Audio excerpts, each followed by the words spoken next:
historic space mission, daylight savings bill, and America's talking.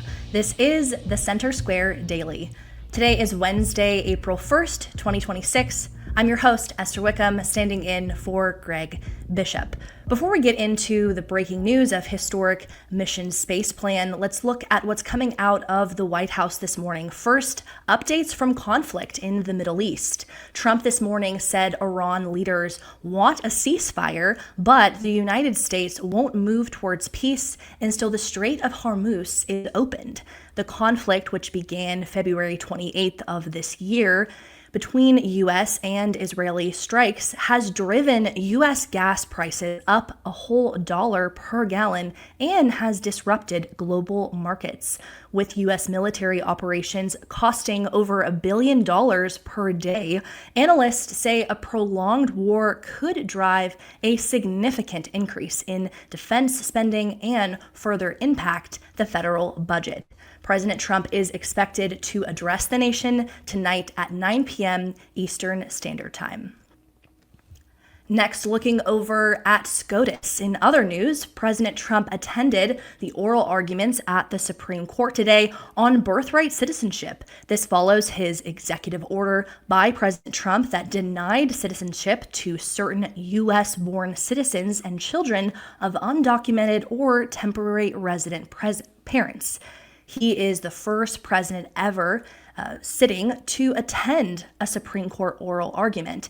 And this comes after he criticized the Supreme Court justices for their decision on the case striking down his tariffs executive order.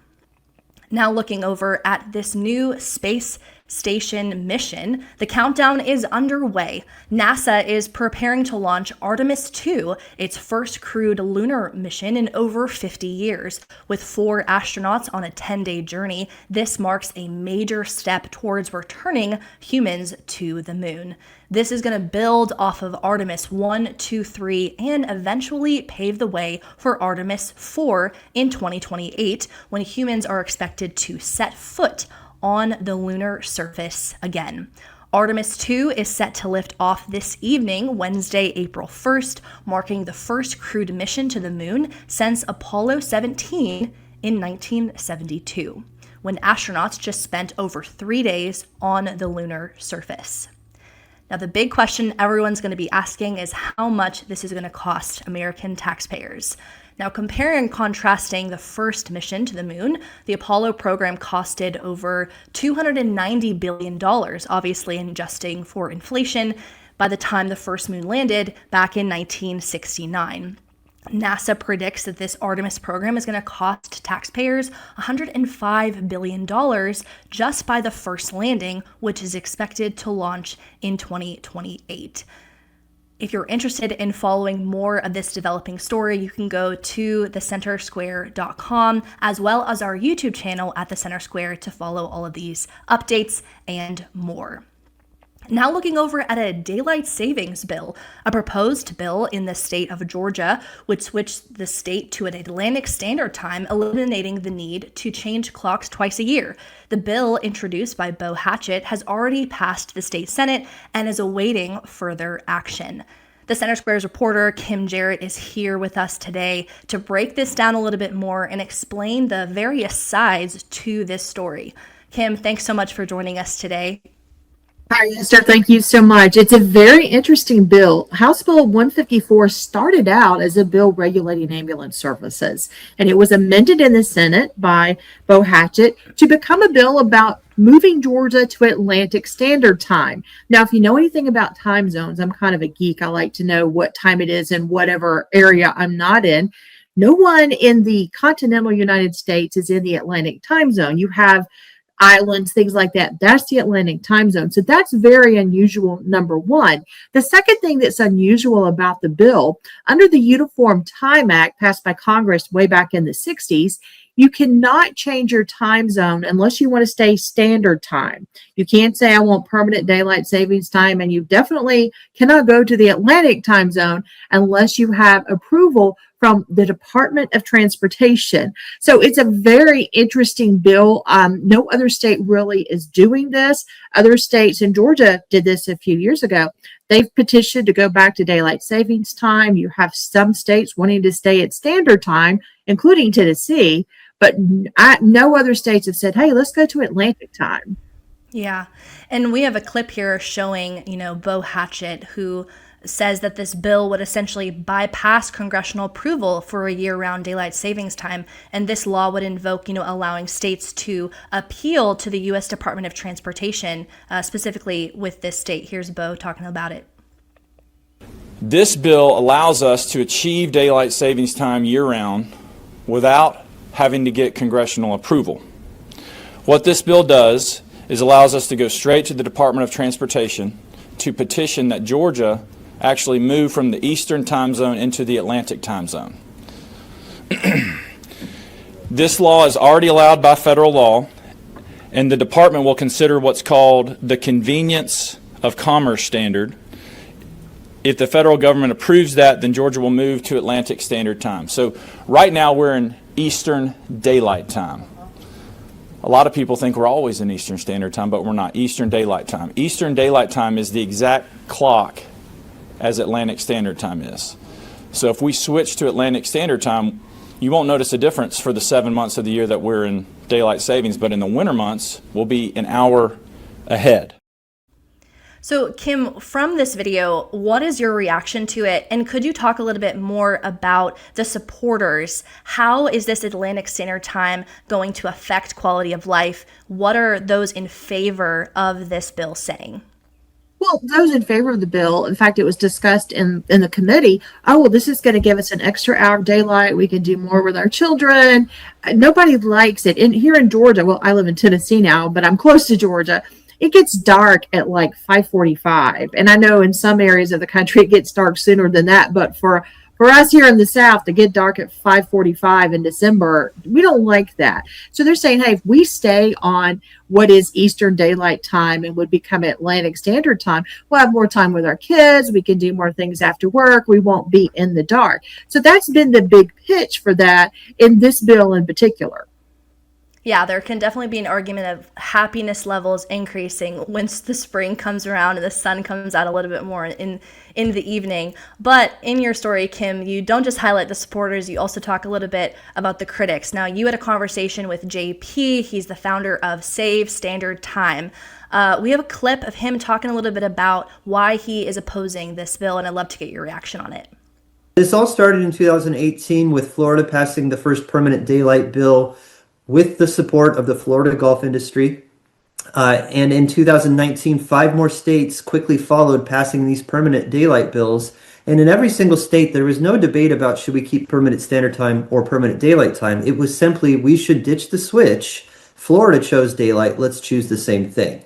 And so that's how we kind of got this, these several states lined up asking for permanent daylight time. And that's what caused that's why I started this nonprofit, Save Standard Time, to try to bring to light the bad history of permanent daylight time, the bad science. So, Kim, what are your thoughts on that? I was really educated in my interview with JP. I didn't know a lot about the history of how this all started back in the early 20th century. The golfing industry, according to Mr. P, was the one who advocated for, hey, let's have some daylight savings time. Now, if you read a lot of studies, we quoted a study from the Cato Institute. Initially, when all this was pitched back in the 60s, oh, we're going to save on some energy cost. There have been some studies that show, no, there's not a savings on energy cost anymore. It's very minimal. And a lot of that is because if you're like in the summer here and you still have a lot of sunlight coming in at 7 and 8 o'clock, you're still running your air conditioner. It's not going to go down a little bit at night. So the other argument is made by many people for not changing those clocks twice a year is, hey, we lose that hour of sleep. It causes a lot of health issues. It messes up your sleep, which can mess up your mental health. There have been studies talking about more car accidents that happen during the time change. So that's the argument for the other side. Mr. P also noted that our bodies, we have a circadian rhythm that we get used to going to sleep and waking up at a certain time. And all this time change kind of messes that up. So those are the kind of the reasons why people say, hey, let's stay on. And then he says standard time is more lines up with science. That's when the sun is at 12 o'clock, the sun is right above you. When you go by standard time, as opposed with daylight savings time and you're moving those clocks, you kind of change that. Yeah. It is interesting to see how the first couple of days, when the time does change, people are maybe a little bit more grumpy, a little more groggy. So it'd be interesting to see if that was enacted. And we'll talk about in a little bit, some states that have kind of already permanently enacted this kind of daylight savings time. But another thing that JP kind of highlighted is, though these states can, permanently change standard time without federal approval, switching to permanent daylight savings time typically requires action under the Uniform Time Act. And here's him kind of explaining a little bit more about that. The federal law, the Uniform Time Act, pre-approves permanent standard time. All you need to do is pass a state law saying that we exempt ourselves from daylight saving time, and it's done. That's what Arizona, Hawaii, and the 5 territories did, and that's what Georgia could do if you really wanted to right now. So what is your reaction to that, and why do you think Bo Hatchett doesn't think that's significant enough in his reasoning for bringing about this Atlantic Standard Time bill? Well, I just to say, mainly a lot of states have said we want either daylight savings time, or in this case, Georgia wants Atlantic time. Their whole reasoning, again, is we don't want to change the clocks. If we make it permanently, we're not doing the time change. And they want that extra hour of daylight that you don't get with standard time. Mr. P says, hey, if you change your clocks permanently to daylight savings time, there are some places where you won't have a sunrise till 8:30, 9 o'clock, which also could affect people like me who are morning people who like to get up with the sunrise. So there's a lot of debate on both sides. We have seen since 2018 in Florida, as he mentioned, that a lot of states said, we want daylight savings time. We're also seeing a trend, as in Tennessee and other states, we want to stay on standard time, which does not require congressional approval. So it's going to be interesting to see if there's going to be a battle, and if Congress gets involved, what will they do? There are some bills in Congress, some to change it permanently to daylight savings time. And there's another bill coming up that would kind of keep it the same, but adjust clocks at 30 minutes and then keep it permanent. So a lot of interesting theories and a lot of interesting arguments out there. Yeah, and even on a national level, we have here showing what the United States looks like when it comes to bills enacting for daylight savings time. In 2024, President Trump indicated that he would consider eliminating daylight savings time. From your perspective, and from seeing how Georgia has reacted to this bill, are we going to see more states follow suit? How much is this going to cost the taxpayer? And, what is that tension going to look like moving forward? Well, in Georgia, tomorrow is the last day of their legislature, and they have tons of bills to get through. So I'm not sure if this bill is going to make it to the House floor. The Rules Committee has not released the agenda for tomorrow, so we will see. It did pass in the Senate with only, I think, 5 dissensions, so it might pass in the House, but then you have to get it to the governor, and then you have to go through the long process of having the Department of Transportation approve it. The Tennessee bill, which I cover Tennessee as well, it hasn't even made it into a committee yet. So it just really depends on each legislature what is going to happen. I'm really unsure. It's going to be up to lawmakers, and then it's going to be up to the Department of Transportation. As far as Congress, they have introduced multiple bills one way or the other ever since the 60s. In fact, one time in 1974, they did have us on permanent daylight savings time, and that just didn't work out. So they very quickly changed it back. So what happens? Who knows? I mean, it's up to the lawmakers, so we'll see. Yeah, absolutely. Kim, thanks so much for following the story. Before I let you go, I'd love to kind of hear some major discussions aside from this daylight savings time that's been going on. You've been following the Georgia legislature, and like you said, they're kind of closing out their session tomorrow. Considering that, what are other major discussions that are happening either today or tomorrow as they kind of finish up for the year? Well, the legislature is taking a break today as they approach that last day. Having covered the legislature since I was in my 20s, and I'm very old now, I'm not going to tell you how long ago that was. The last day of the legislature usually goes to midnight, so it's going to be a very long day. Most of the bills that we're following, as we do at the Center Square, are the taxpayer-related bills. There have been proposals to get on a path to reduce the income tax in Georgia to zero. There have been some questions about how can you do that, because Georgia takes in $16 billion of its annual revenue in income taxes. So there are some plans out there. The Senate proposed a bill. The House didn't put it through committee, but the Senate sponsor wisely put it into a House amendment that didn't have to go through the committee process. Whether the House will take that up tomorrow or not, we don't know. There's also an interesting bill that would cap property taxes at 3%, the increase in property taxes, that is. Cities and counties can only increase them from 3% or at the rate of inflation, whichever is greater. That bill passed the Senate yesterday, has to go back to the House because it was amended. Cities and counties are against this bill. We had an interview with the city manager of Decatur who said that will cripple us. It could cost us millions every year. But the House and Senate seem poised to pass that bill tomorrow, so we'll see what happens. A lot of news coming out of the state of Georgia. For those interested in following more stories coming out of the state of Georgia and across the United States, you can go to thecentersquare.com. Kim, thanks so much for joining us today. Now switching over to quick hits from America's Talking. First, out of the state of Arizona, a planned immigration detention facility in Surprise, Arizona is moving forward with federal backing and local assurances of limited impact, but faces community opposition and skepticism over its true scale, transparency, and potential effects on residents. Next, in the state of California, 2 lawsuits are challenging California's mid-decade congressional redistricting under Governor Gavin Newsom have been consolidated in federal court, combining separate claims over alleged racial gerrymandering and voting rights violations into a single case.